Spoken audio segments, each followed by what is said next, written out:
What's up? My name is Jarod Coffman with Coffman Construction. In this episode of the series, we're going to be going over the WRB and how we sealed the house from water and air. Colorado Rehab, a Build Pro original series. Sponsored by Pella Windows and Doors. This episode is sponsored by Huber Engineered Woods. All right, it's finally time to keep moving. I decided to bring the crew down so I could really make some good, fast progress on this once we get the new sheathing up on the outside, and we will be able to start working on the interior. So here, looking a little closer at the ZIP-R 6, essentially what we have here is an 1.5 inch thick panel. We've got the 7/16 zip system on the outside, and then an inch of foam behind that, which gets me an extra R6 of insulation value on the house. So something I want to look at first here is, because this is a retrofit, the zip system is actually sticking out further than the edge of the foundation because this foundation was originally built with the intention of regular sheathing going on there. So I'm left with this 1.5 inch ledge here, essentially. So I picked up some flashing that we can run underneath where the sheathing goes, so that way I can seal the foam off underneath. So I just picked up some regular 1.5 inch, 2 inch flat flashing. I ran it along the bottom. It's got this ledge that hangs down. So what I did is I taped from that flashing onto the sheet there. That all gets rolled. And then what I'm gonna do underneath here is I'm gonna use liquid flash from Huber as well. And that will get me my seal from the concrete to the bottom of the flashing and eliminating this area as a potential weak point for water or air to get into the home.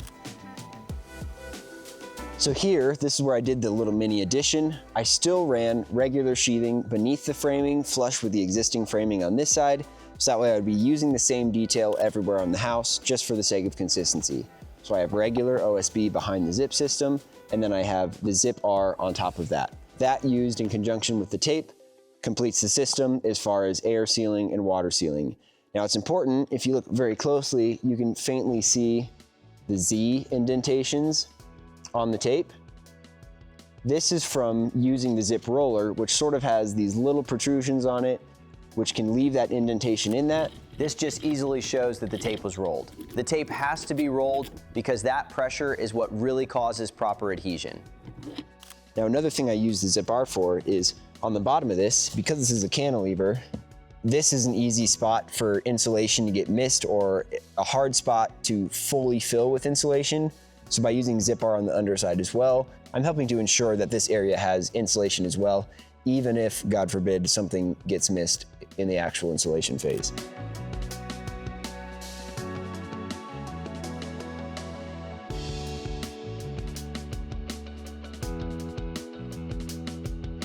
Now, a big reason I opted for the ZIP-R 6 is because all the existing exterior walls on the house are 2x4. And with less space in your stud cavity, you have less room for insulation. Ideally, I would want to be getting to about R21 insulation, which is impossible inside a 2x4 stud bay. So what I'm going to be doing instead, I've got the ZIP-R 6 on the outside, and actually the 2 layers of sheathing add a little bit of R value as well. We're getting closer to about R6.6. And for a total of R21, you want to be at a ratio of 30% exterior to 70% interior. With the ZIP-R 6, I just barely exceed that, factoring in the extra 0.6 from the layers of sheathing as well, which saves me from needing to go to an R13 to reduce condensation on the backside of the sheathing, to letting me go up all the way to R15 so I can get that full R21 throughout the entirety of the wall assembly. So a way that ZIP-R 6 is actually saving me square footage on the interior of the home. As I'd mentioned, the 2x4 cavity isn't enough room to fit the required R21 insulation value that I'm looking for. The alternative would be, if I didn't do exterior insulation, would be to fur out the interior of the home 2 inches on every exterior wall. That would let me fit in a regular 2x6 bat of insulation and hit the goal I'm aiming for.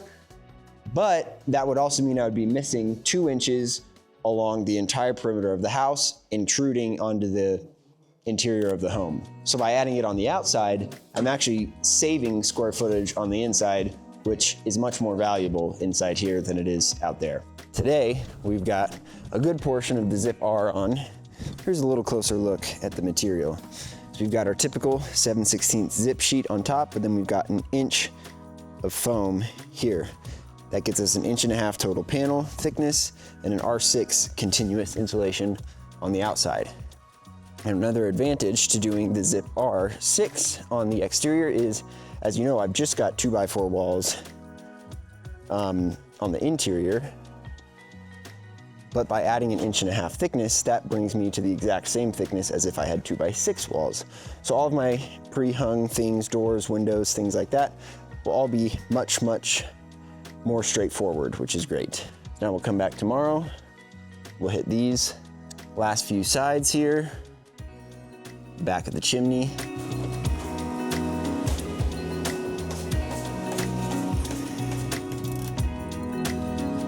Now as a framer, I would usually opt to run my sheathing vertically because it eliminates the need for more panel edge nailing, which basically means I have to put less blocks in the wall and it's less work overall to run it vertically.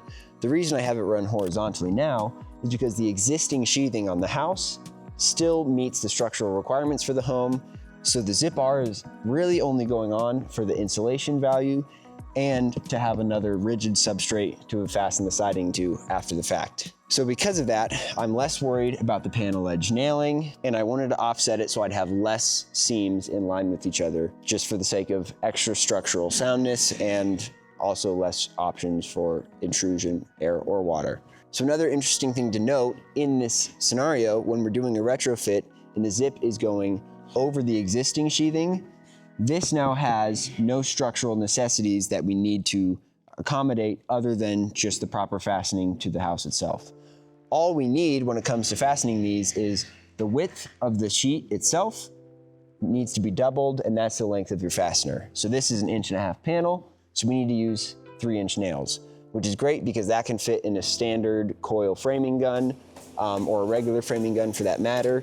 You can get plenty of holding strength on that, which makes for a simpler install. You don't need to buy a special nail gun for longer nails. It really streamlines the process pretty well.